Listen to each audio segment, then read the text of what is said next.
I'm Joanna Cannon, and before I was a writer, I used to be a doctor. My new book, Breaking Mending, is a book filled with stories, because medicine is all about people, and people are all made of stories. So here is another story from the wards. A beautiful game. He died at 6:30 in the evening when no one was looking.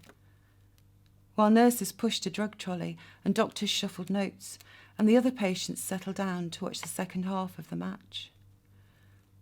When everyone was busy doing something else, it was then he decided to leave, silently, without fuss or ceremony, and without any of us even noticing that he was no longer there.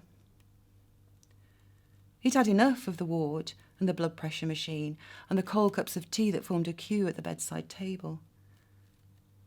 He'd grown tired of the circular ward rounds and the doctors who ebbed and flowed.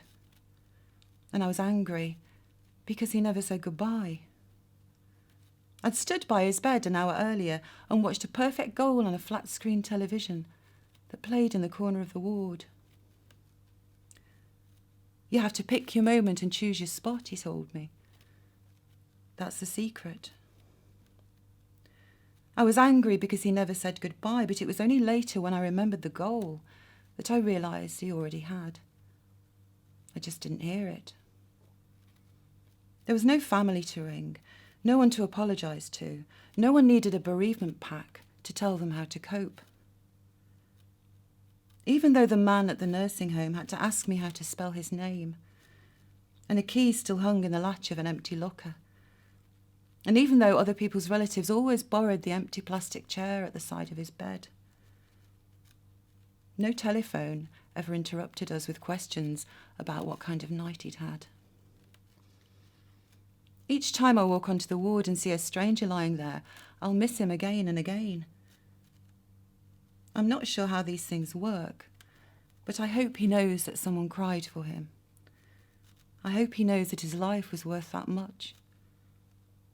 And yet I hate my selfish tears. Tears that reassure me that he mattered. And tears for my own inadequacy, because I know I could never leave with such grace and dignity. And because I didn't say my goodbye, I wrote this for him instead. Somehow I think by writing the world will be vindicated. These words are an absolution for the empty plastic chair and the silent telephone. And by committing him to paper, in some small corner of the earth, he will always be remembered. Because he should always be remembered. He left the pitch with his head held high, and he was the bravest man I ever met.